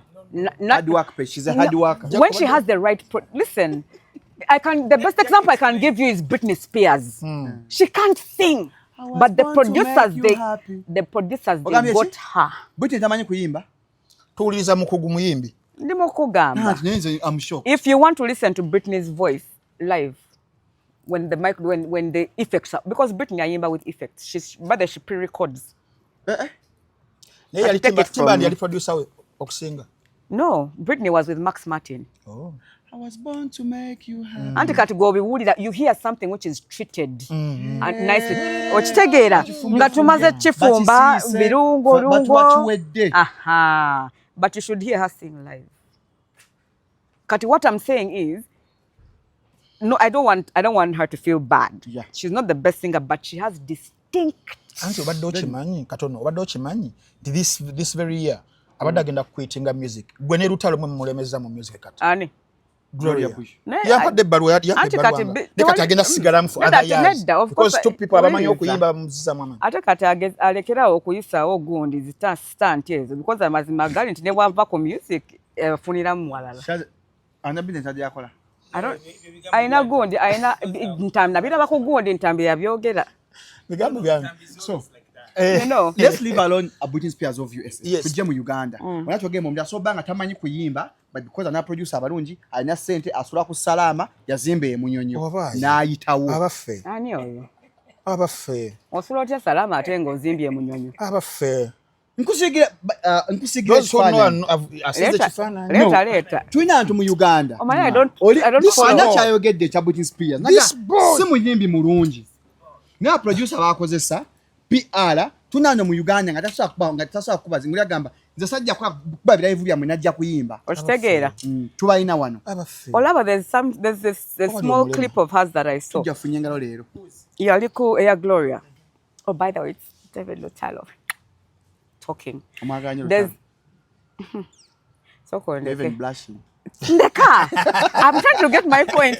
There's this clip Yaliko, I think it was Shades. Oh. She did.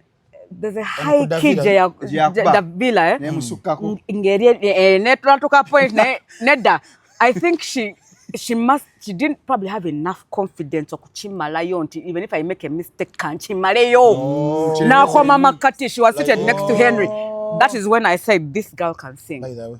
And the next time that I was talking about it, Daddy Andre mentioned it. It's like that girl has a different, she's almost off the keyboard. Yes. To people who know music, you will understand. Yeah, the perspective. She just needs the right songs. She needs the right songs. And then mukutandika twalowooza nti David aina kyayisaawo. But then when it comes then in Daddy Andre, one of the best producers, the Sowers. No, that's what we thought. I'm telling you, that's it. Yeah, kati nkuzayo ko wali wadde ogede ku Sophia Nantongo. Abakyala aba early 2000s abo wasangawo nga nawe weegomba their vocal ability. Yes. Who are those besides Sophie Nantongo? By the way, I like Grace Khan. Grace Khan yakajja. It doesn't matter. I'm talking about vocally people that have been singing like from yes, I like her voice. No. Jackie amanyi music. No, no, listen. I'm here to talk about yakuze press up. Your story matters. Actually, that's what I'm telling you. I need to understand. For example, I need to understand omuntu wakera kumachana ngava Jackie nga toina hit oyimbe kana wayimbye oyimba simanyi style eri. It's because I'm specific with the kind of music I want to listen to. I want timeless music. If you get to understand my music after 4 years, it's okay. I don't care. So Grace Khan, the voices I like Sophia Nantongo, I like Grace Khan. I like Nantume. Maureen. I like Kusasira. Kathy. Yes. I like Betty Porogoma. Have you heard of Ebena Solo? So sorry about Hey! Those are my people. How about I like a different song instead. That one I don't.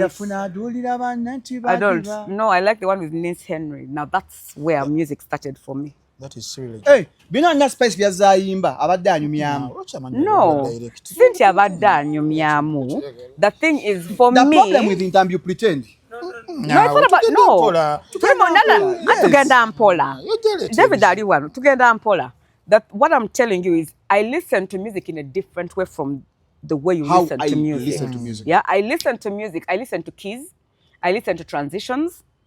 I listen to chord progression, and I listen to how much it appeals to the back of my brain, my subconscious, not my I don't. It's not about foreconscious. I need to be able to sleep. Like a tune, and this is that song. That is how I listen to music. That's the song that I like. From Spice. How about me who likes Shiba? Which songs do you like from Shiba? Shiba, I like her new song, Nwera. Yes. I like it. Spread the legs, baby tetulwana. That is which song? Kwata. No, I don't like. No. It's not a bad song, but now there's this song of what's the song of Shiba? Kakade. It's an old song. Not any of those songs. Johnny Rainbow. No, Johnny. No, it's not these big songs. Appetizer. Avawa kose. This is songs he's asking. Exercise. What's that song? Is it Bako? I like it because of the beat. Now I'm trying to get I'll come back to that. I'll get it. Okay. Katono invite to just divert in them. Ngavina vow Shiba Spice. What do you mean Shiba Spice? What's wrong with them? If you are to look at those two individuals, they've been there at the test of time. Baba they work for more than a decade. Bali batia. I think you have seen it all. You're still there. I think there are two artists who have mastered what people want to hear.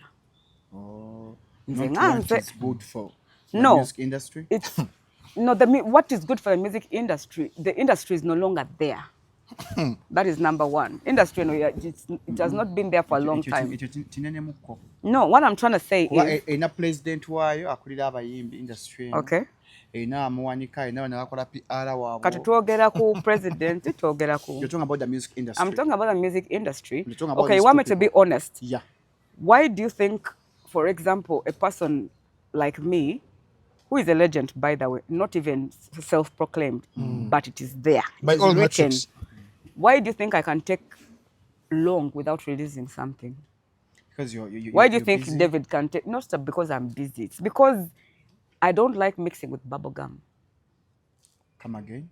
Bubble gum. You know, you chew bubble gum, it's sweet, then you spit. Do you have people who are doing bubblegum music as... The industry, 90% is bubble gum. Have you heard of it, Sododo? Is it bubblegum? Yanze ni summers nugget Sododo. Why in God's name would I want a child of mine to listen to that song this boy is 3 years setting from you up, now? and now he's I happy. know what he's doing. He's setting me up. And he's teaching me. Okay, what I'm saying is... We are talking about the industry. And why are you bringing Let me that summarize song Let among me all the summarize the songs you industry bring? for you. How you Let me summarize the industry for you. People will sing, "Abantu better go kuyita wo." Mfuna kaogo kalero. Yes. Now that is the problem that I have with artists right now. It is about here, it's about now. Chensolo kufuna katika mfune chap nkolechi. Mpitewo, ngulaka motoka bwebati. But it's not about if I can listen to your song in the next 5 years. I'm still singing in Sanyukan. I still sing Where You Are. Yeah, ni too far. I still sing Agassi. That's like 10 years old. I wanna be. So that's not the mentality people have now. Nepanka. So with the two, This boy. I think I've heard it when I was passing by the park or something. Akapande kasuma maje. Oh, I think I saw somebody posting about Kapande somewhere. Just a post. Yeah. Chalo mumaliriza munaye. Aina chanonya naye mulina. Chapter ina nje mulekere eno. Kono bwono. About the industry in a nutshell. No, that is it. So I believe that the two artists, they are two good artists. Shiba and Spice. Yes. And each of their management knows, even What themselves, they know what their consumers want to consume. And that is what is most important. But then for you, you're not like once you're adolescent, weberanga a bandwagon of what people for you won't sacrifice for what you believe in to fit there. Because ogami muno omazeni banga to fulmia na music, but you would have if it was about kanchiba abantu bagenda chikonsuminga. But then because you can't sacrifice some. I can't do that. There's a problem we have. When you get them people, consumers understanding the what they're going to consume. Chile sewo categories is abayimbi. Muri agamba ntakyo audience yang for example people would say David Utalo muyimbi w'abakyala. Kasukali k'abakyala. They are categorized. They have categorized him. Yes. No, not categorized. Because putting that aside, the truth is the biggest consumers of music are women. Yes. Female, that's why you see you'll find a person that listens to Celine Dion and it's like, this is my life. You understand? Because if you want to grab people's attention, you sing, the lyrics should be connected to a woman. But if you want to grab the gentlemen, look. Yimba kumubiri.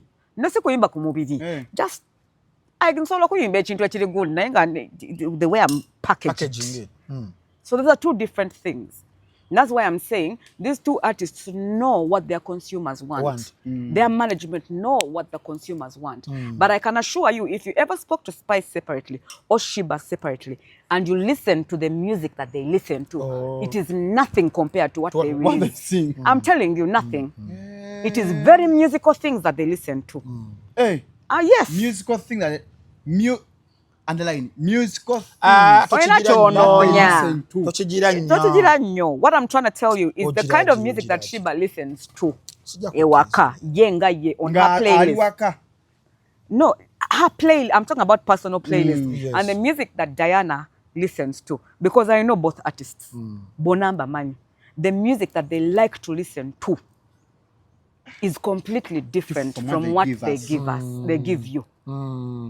Okay, you're talking about that management looking at their consumers. You didn't look at the bigger picture. We looked at the bigger picture. That's why we are still here. Mwaula.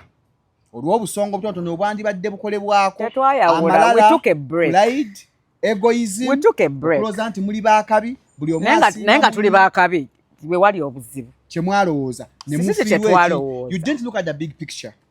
But let me ask you something. Each of us, we are 3 different personalities, 3 different futures as we speak. Do you not think that that breakup did something good? It didn't. It did. For the industry, it did good, but to a large extent, it didn't. And I can justify that. Justify that in 1 minute, by the way. We are seeing others going up, others giving us a break. For example, Jackie, Chandiru. If I'd stayed in Blow 3, maybe senga muchayimba nga mukyagenda senga mulina wala nnyo bwe mwayawukana wayimbako byoyimbye bwafuna ssente oguze V8 obulamu buteredde nodda ku break nodda ku birala. Look at Lillian katayimba Christmas Carols Festival zayimba abaffe naawe zayimba ne mu December alinayo naye ng'okimanyi nti wayimba festival emu bwe bati it's the equivalent of your salary for 5 months. nga bakuwadde n'ebigenderako ali mukunkuba kati tuli mu kwekuba agenze personal. That is body shaming. No, labayo kyentunuulira Jackie wava mu kuyimba Lilian I've never left akuza baana Cindy yekka yalinga ayimba mba Blue 3 kati so senga mwasigalawo.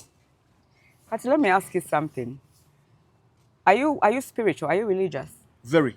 Do you believe in God? I do believe in Jesus Christ. Wonderful. Do you know that God's timing and God's plans are never... Sometimes we blame God for nothing. No, I'm not blaming God. I'm telling you about God's timing. Seneda.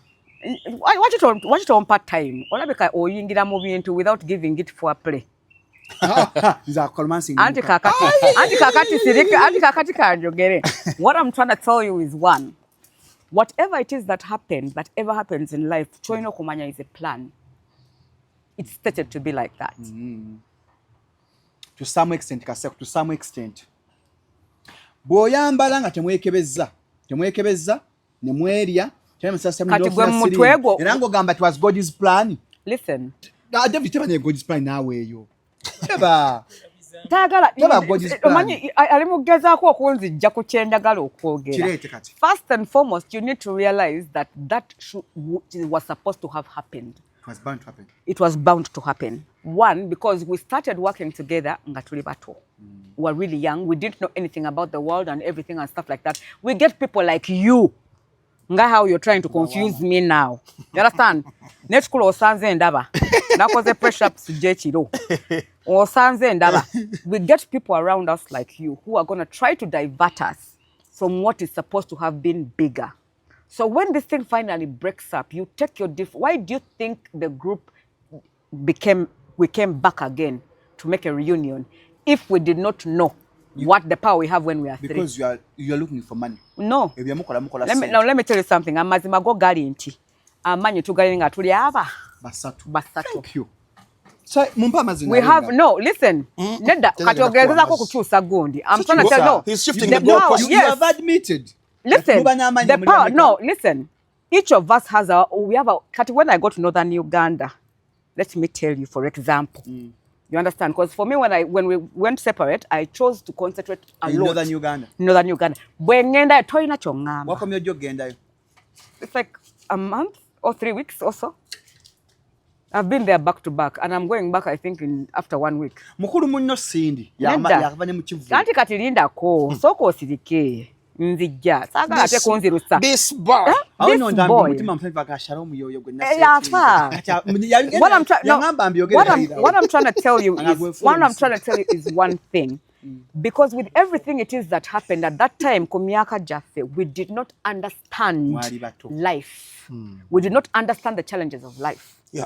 When the magnitude of fame, the effect it can get, the people that can surround you and derail you from your dream. That is it.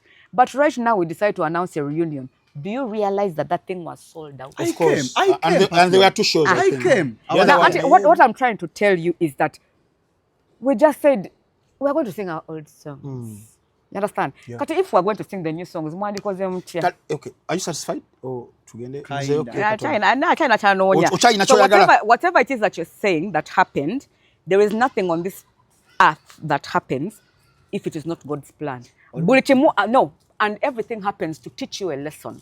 Nze nafunamu lesson yange, Cindy yafunamu eye, Lilian yafunamu eye.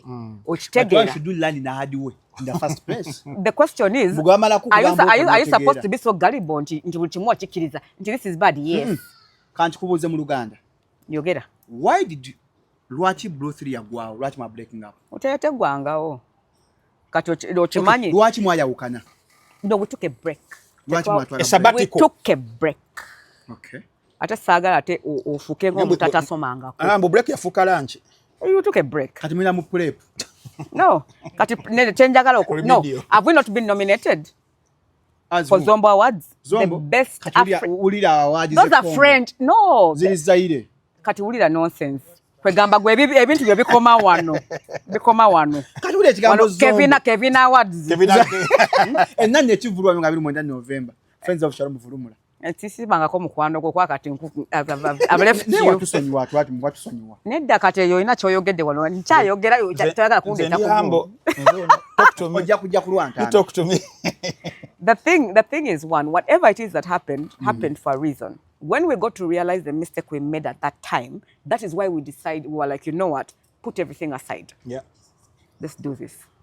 Mbali yalakuzayo ko wali ngadeta echa obsession nenga kinali njagala okuzimba nti we mutandika girl group tulengera girl groups endala ezajja. Obsessions came, Wafagio came, Dream Girls came, Chili Girls came, then around Salt Pepper, then nga mwe mwata atemba man Salt Pepper buli group yayengerawo. Then around 2008 Cindy wavao nemuleta Maya najja. Then myaka nge 3 ena nemugenda mu that break. We magenda mu that break, all these group sales ozembadde njogera nazo nezikola ki? Nazo nezi okitegeera. One of the challenges omukube yangamba, I was talking with to Emma Carlos. Emma Carlos nagamba nchatuke ekiseera girl groups ezisinga the problem eri the drama ey'abaana ab'obuwala. That is 1. 2, nga muyinza okwanibwa then abasajja jukira ba promising ajja okugamba ofuna mmeke eyo nsobola ozikuwa olunaku. That's what I was saying. The people outside. Bone bamukwana Chamberlain. So mbadde mukugamba nti all those groups nezigwawo nenga reasons abamuze basaitinga zezo drama w'abakyala nga wabeere w'abawala abato tumumanyi bulungi nnyo n'ensonga eyali enkulu ennyo yali y'abasajja nga abasajja bakwana n'otuuka ekiseera nga ebadde bulu 3 efuse bulu 2 olumu bulu wano example nnungi ntambi ogambe nti Jackie kennyini bamukwana. Jackie ofuna lawyer. Lawyer yajja luvannyuma naawe biki byoyogerako nakugaba batandika okunkwana nga was just gundi 16 point gundi like 1 month. When did you meet the lawyer? The lawyer came later. After briefing maze okuvaawo. Between 16 and 17 I was 16 and a half hour. Kati nga maze okwawukana. No. Yes, it was atandika gundi tolowooza nti ndi simple nonze gola. You take time. Nanti kyagamba mwe bita group abasajja kati gwafuna lawyer kwanye. Listen, no, I will tell you one thing. Cynthia ina V8 gundi wandi siri no toba ina byoyogera. Just olaba bwa yali setambu yali ya lawyer. Ayo yali ajagulira ku sente ze bambi. Let me tell you one thing. Amasikyecho. The thing about the three of us is we had a different taste in men. Oli ali wa Moze Radio. Ati uli that is now. We had a different taste in men. Nzawasajja benjagala are not the men that Cindy likes. Are not the men that Lilian likes. Wagala bana abekiwago. Kiwago bye biki? Masichulin. Bana abazinya amabere bati. Nemundeke. When na yogera olonja kufuna applications zesize. Abo yagala abo you don't do ka schools big tummies. We did that Kasuku. I was watching a clip of Kasuku yesterday when he was in London. He said, "Ngase wasemane again." Goodness, No, not that. Now, it depends. Because for me, love is something completely different. I don't discriminate. Nti ono mwavu, nti ono chi. Olubuto. Chabe. Physically, I may be ish, but if you can speak to my brain and my heart, that's it. What's that? Ruhanga witu. Neda, if you said Ruhanga witu, that means when I wear 6 inches, Neda, teshijakola. awo tujja kubeera mu secret. Weddewo mufunye depression mugezaako otamanya Ani yafunye depression? nayo biganye. Ani agamba biganye? By the way, awo ku Maya, did you feel the void yasindi okuvaawo? Because abantu abasinga balowooza nti even have verses parts ze zali mu firazi zammwe. We felt the void right, like even from before, even before Maya came. You know why? Because we were used to a certain kind of performance. Yeah. When it came to the three of us, we would get to a point when we're like, "Terecha agala beat, kube vocal, or take it like full vocal." And Maya couldn't. Ngatwetegede, and they would get to certain times, for example. When time before. Would get to certain points, like I've ever been on stage before, for example, ngandi mulwadde. Nga get to a point ngedoboozi terisobola kukola ki nga setagana kwogera. I will look at Cindy and wink. Nategeera Jackie tasobola kukola ki kuyimba. Najuzaawo. Nayimba vasi yange yonna bwe batyo. So the void was felt from way before. Is it true that Maya bamuleta for the face value? Face card? Not really. But not because of our vocal. No, it's because we had contracts, we had commitments that we made, and these contracts were signed before we went on leave for 3 people. That is one. And at that time, Cindy wasn't prepared to come back. Within more time, we went on leave. Echamunyeza Cindy kyemulowooza mbu naga sigala kudda kanchite, enough is enough. Was it because of the ego? Yaliwo nti nzasinga? No, I don't think it's nothing to do with ego or to do with anything. But like I told you, when you're young, you don't reason. Ani mwali mukuzaawo? Nedda. 2008. Wuliriza. Kati now, bidi ki? Why did you talk of years? Obadde ki? We signed the contract. Listen. I'll tell you one thing. Whatever it is that happened, you need to understand that at that point, tetwali mu position okutegeera to make certain decisions by ourselves. There was so much influence from outside. Forces. Yes. And right now, the fact that tetwakiriza netugamba, because when we sat down twayomba netunyiga netukaaba ono nayimuka, we were at I think Laventi. No nayimba nayimuka nakaba natambula nagenda eri, everyone was pissed off. Then we came back and sat and realized there was also like a couple of people abali makati intersection jetwali who were also doing that. Yes. Then Maya came. One of the best songs I think eyabantu abasinga is Where You Are. Ate ekyasinga okuluma abantu ate Cindy yali avuddewo. But then the beauty of the song for me, ate waliwoko radio nga mwali, Wizo mwali, even the remix nga nezamba mwali. There is that. I know that. That is, I think that is my favorite Blue 3 song. Unfortunately, ate Cindy teyakola ki teyali mu kyekyasinga okubanga kinnuma. But the good thing is when she sings it now. Definitely. Moka. Yes. So as time passed on, obudde ne bugenda mpola 2011, 2012, ekibiina ne kisaabulukuka oba ne mugenda mu break, as you want to call it. Then buli omu taking on their solo careers. Tulengera side eri Lilian ali mu relationship ne radio. At least I know someone ali musical on her side. Asobola okumadvising here and there, wandika nyimba and all that. Cindy naye career yatandika eri solo 2008 nagenda mpola ngolaba akikuba. Then for you, Jackie, that is where we drew the lines. In summary, I went into addiction. Yeah. Fast forward to after that. Yes, fast forward. Yeah. What really happened for you to go that direction? Just my eyes. I told you the schools I went to. I know everything bad about drugs. Yeah. I know everything about addiction. Yeah. But I convinced myself because I had a medical problem. I was using a painkiller, egendo kunyamba. And what was the problem? Back. I have a back problem. As a performer, no, I got a problem. The back would hurt, and the fact that I'm a performer, it would become more painful every after performance. And at that time, if you're doing like 5-6 shows per night, and you're performing throughout, the pain would be unbearable. Kati wenafuna pain kile yo ngenyamba no bulumi, but ate yali nyamba no okwebaka. Yeah, to relax. Because I suffer from chronic insomnia. It's a very hard thing for me to do. So kwebaka is hard. Kizibu nnyo. Kali yonge relaxing muscles and everything no buli kimu then nenebakako. Kati nekunyumira. Nenkwatirayo kaka uko. Hook even mgongo nayo gwawona. Nenga tekyayamba ko wali. Mgongo ne utandika n'okunnuma nga sina na kyenkoze. Ntudde bwe bati netandika okunnuma. Obanga kiri kati mu bwongo because you want to use. Because you want to use. So for me that's what I can say about that.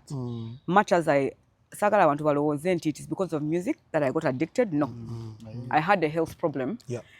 Kati even with the knowledge that I have from the schools I went to, nganchimanyi, I know about addiction, drugs. Naye nali my psychologically I was telling myself it's a painkiller. I'm helping ndimu kwetasa. Yeah. But I didn't think somehow I didn't know about the side effects. Eri ku bali. Nti kati I'm forgetting about work, I don't want to do this, I don't want to do that and what. So that's the part that people don't understand. Kati sagala abantu bakere ku macha. Mine nalingerako ku stage when I was walking on stage and bakuba endulu. So I was walking to the stage and omuntu nagamba achi batulete omunyu enjaga. Washtegera. And at the back of my mind I'm like, by the weed it happens to be medical. Yeah, of course. In the right doses. But the fact nti yayogera ekyo nga tatunudde ku the fact nti nze I am the way I am right now. Bwaba alowooza nti njaga. She's not looking at me right now. So it did hurt me a lot. So that's why I say every action has a consequence. Nze paka kati. I've been sober off the drug for about 5 years. Thank you. But medically it stays in my system for 12 years. Minimum 12 years. But the thing is, I'm still paying for what I did back then. Yep. Omuntu wabuliza nti ebintu bino lumu bibera mu stages from someone about taking a weed that is herbal, then natandika okweyongerayo nga laba tekyamukolera n'agenda ku pills, and then sometimes abamu ne bagenda ku injections oba abamu ne bagenda kawunga. Did you reach a time nga levels zino okweyongerako ng'olina okukozesa ku birala? You've totally lost yourself. Kati saakozesa ku birala. Kye nakola nava kukozesa ampules, maybe one in like 3 or 5 days. Paka when I took nga nkozesa 40. I don't have these scars on my body. You didn't have them? That's about the scars. This is not lampi so. Time netuka nga my nga wefumita. Yes. Nga my veins nga sikyasobola kulaba emisuwa nga zeekwese. You understand? Kati nga noonya wonna kasita eyingira. Yeah. Ne bwe nfuna akali superficial. Bazaye bulungi. So what I'm trying to tell you, yes. No. This is no. See woji. You see, these are just dots. Omuntu abeera anoonya ki? So I got to a point nga emisi wagibuze nga kati ne bwe ndaba akali superficial. There's a difference between the veins and the superficial ones. Akali superficial ngezako kuteekamu nga kyenjagala the drug to be in my body. You get what I'm saying? So when you get to that point, that's when you get to realize that much as I had the knowledge I have on drugs, sometimes the devil can attack you in a different way. Kati for me that was it. For me.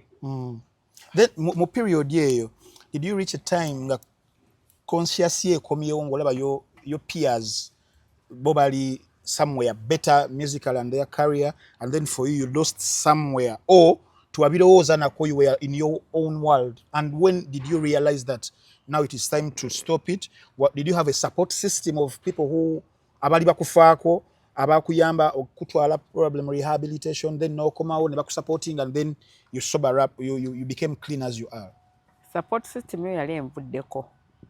It had backed off because I had pushed them away. Buli wabanga olina ekintu kyokola nga it's wrong, you push abakugamba nti okola nsobi. Walabanga abalaba bali mukulemesa. So I pushed them away.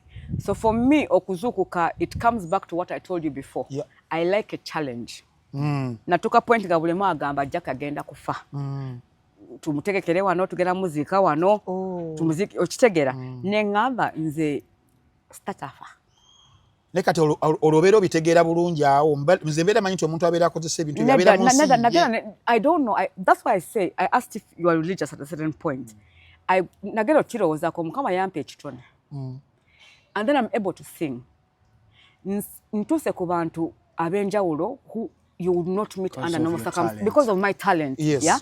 Kati ate nfe nga ndi loser. I know. Nengamba no, it's impossible. If you expect me to die, mo abagenda okunsookayo. Nasala mulundi ogwo. Noga kongende ku recovery process. No, just nasala mulundi gumu.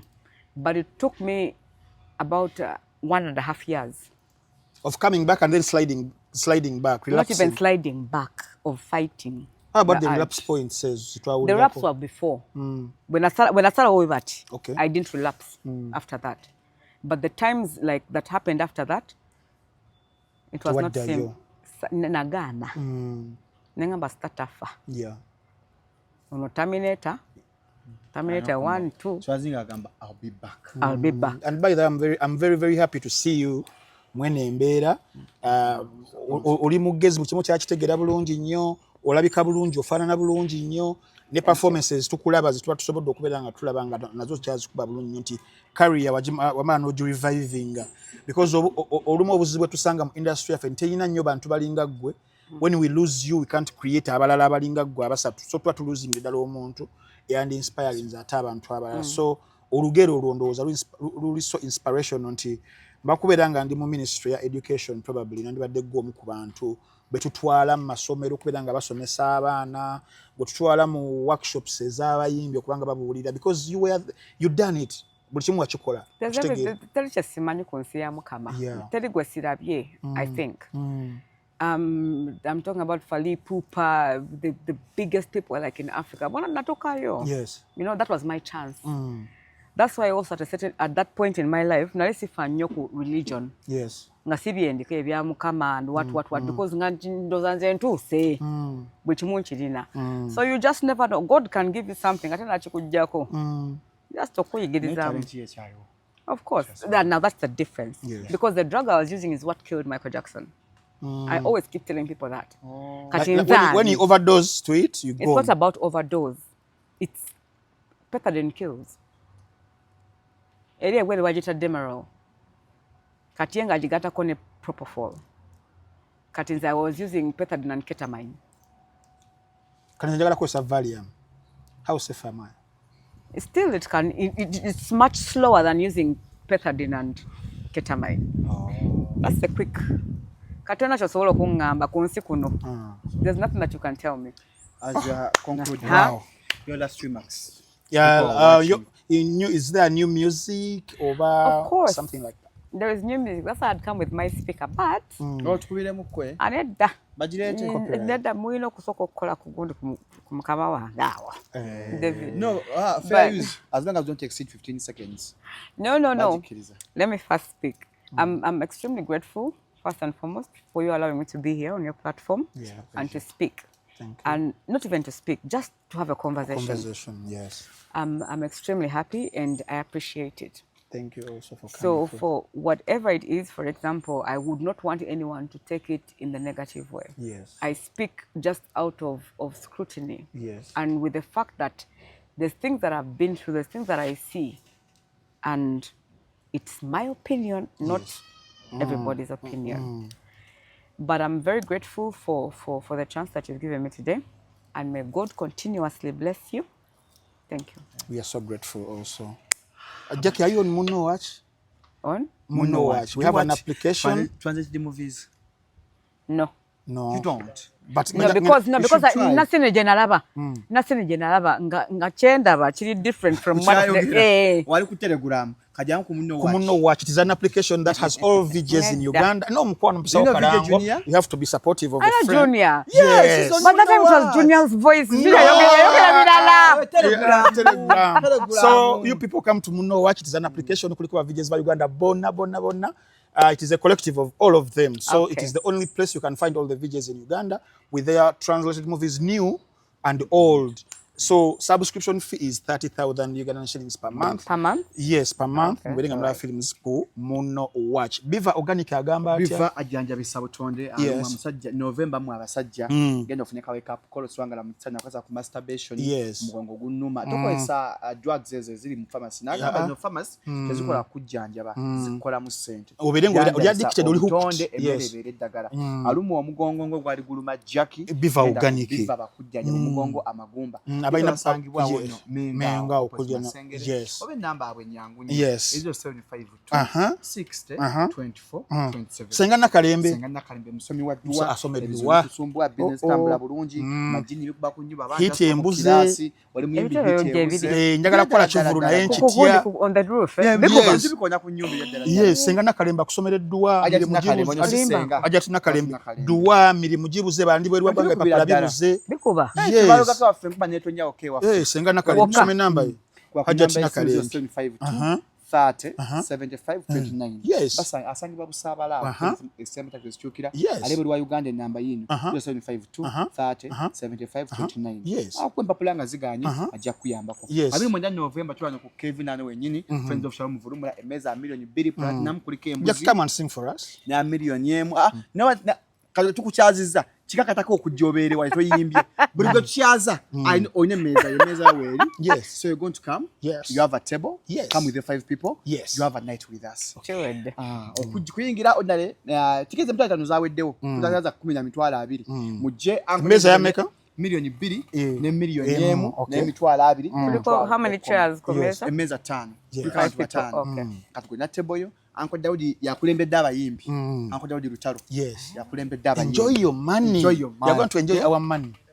Okuja kuyimba akasoka tukole interview otule then oyimbe okutegete kakati ate esintu tujja kwanjuka je store basangibwa ku Ivory ku D19 okosa muno wate kati simu joddamu ogula kwa cha wifi njja jikwagaza kwa ku 0774 65 85 95 0702 37 12 93. Yes. Anjuka je swasangibwa nena na habo mouth wash agamba nti gwe na I know because of mumanyo olira side emu osenyo ovamo omusayi kozesa nana habo mouth wash mu drug shops ne pharmacies mu gwanga Uganda abali bali mu outlets ebintu ebivako e Uganda nana habo mouth wash musibe bulungi mbere bulungi mweraba kayimba kange agasi